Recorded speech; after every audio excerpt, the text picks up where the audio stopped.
बात बड़ी सिंपल है, एमबीए के बजाय हमने भी एक कोर्स लॉन्च किया। मैं आज आपको अपने प्रोग्राम के बारे में बताऊंगा और मैं बताऊंगा कैसे मैंने अपने जीवन में इस रिचुअलिस्टिक कंटिन्यूअस इंप्रूवमेंट की बात करी कि मैं कैसे अफोर्डेबल कर सकता हूं। पहले मैं कॉर्पोरेट्स के लिए काम करता था, आज उसके लिए काम कर रहा हूं जिसके लिए कोई काम नहीं करता। आज मैं उस पर फोकस करना चाहता हूं जिस पर कोई फोकस नहीं करता। एजुकेशन सिस्टम कैसा होना चाहिए, एनी टाइम एनीवेयर। और फिर हमने ऐसा मॉडल बनाया कि कोई मिनिमम एजुकेशन क्वालिफिकेशन की जरूरत भी ना हो, वीडियो वॉइस वर्नाक्युलर सब जगह पहुंच सके। मुद्दा क्या है, रोट लर्निंग, रट्टा रट्टा रोट लर्निंग, राइट लर्निंग नहीं दे रहे हैं, थ्योरी शीट दे रहे हैं, स्ट्रैटेजी शीट नहीं दे रहे हैं, टेक्स्ट बुक अप्रोच है, इंडस्ट्रियल अप्रोच नहीं है। टेबल ऑफ कंटेंट क्या पढ़ाएंगे, टेबल ऑफ कंटेंट नहीं, टेबल ऑफ प्रॉब्लम। कौन सी प्रॉब्लम तो जाके बाजार के अंदर सॉल्व करेगा। पढ़ाने का सिस्टम बदलना है। मैं भी आज इसी पे फोकस कर रहा हूं। हमारे यहाँ प्रोफेसर हम उसको नहीं रखते जिसकी 30,000 रुपए महीने तनख्वाह हो, हम प्रोफेसर उसको रखते हैं जो 30,000 करोड़ का नेटवर्थ रखता हो। यानी कि इंडस्ट्रियल लर्निंग, इंडस्ट्री इंटरैक्शन।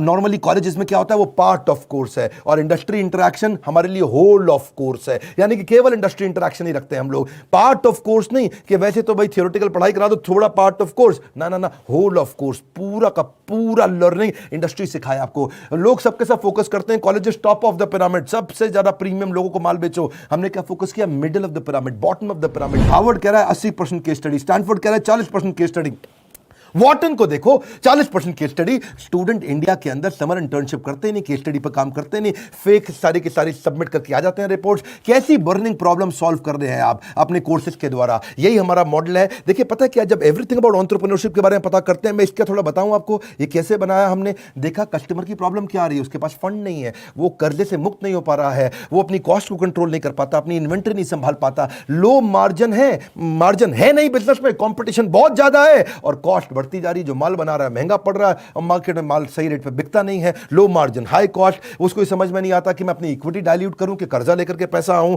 मेरा कस्टमर आ तो गया है लेकिन अब कोई और ले गया, उसको रिपीट कैसे करूं। मैं ब्रांडिंग अपनी बनाना चाहता हूं लेकिन एडवर्टाइजमेंट का पैसा नहीं है। मैं स्टार्टअप को बढ़ाना चाहता हूं, उसकी मेरे को स्टेप्स नहीं मालूम है। मुझे डिस्ट्रीब्यूशन नेटवर्क को बड़ा करना है, मुझे अगर मल्टीपल बिजनेस खोलने हैं तो मैं कैसे करूंगा। मैं स्टेबल इनकम, सस्टेनेबल इनकम लाने के स्टेप्स क्या है, पैसिव इनकम के स्टेप्स क्या है। एम्प्लॉई आता है, ज्वाइन करता है, सीखता है, सीखने के बाद या तो वो खुद कंपटीशन बन जाता है या दूसरे कॉम्पिटिटर्स को तोड़ के ले जाते हैं। हाई परफॉर्मेंस टीम समझ में नहीं आ रही कैसे होगी, ना ही कस्टमर का फुटफॉल कैसे बढ़ाऊं। ये कुछ प्रश्न हैं लोगों के कि भाई लॉस मेकिंग बिजनेस को प्रॉफिट मेकिंग कैसे बनाऊं। मेरा छोटा बिजनेस है, मैं टेक्नोलॉजी कैसे लाऊं, पैसा भी नहीं है मेरे पास में। बिजनेस को ऑटोमेट कर सकता हूं क्या, मैं गल्ले पे ना बैठूं, बिजनेस अपने आप चल जाए। मेरे फाइनेंशियल स्टेटमेंट्स को मैं कैसे समझूं।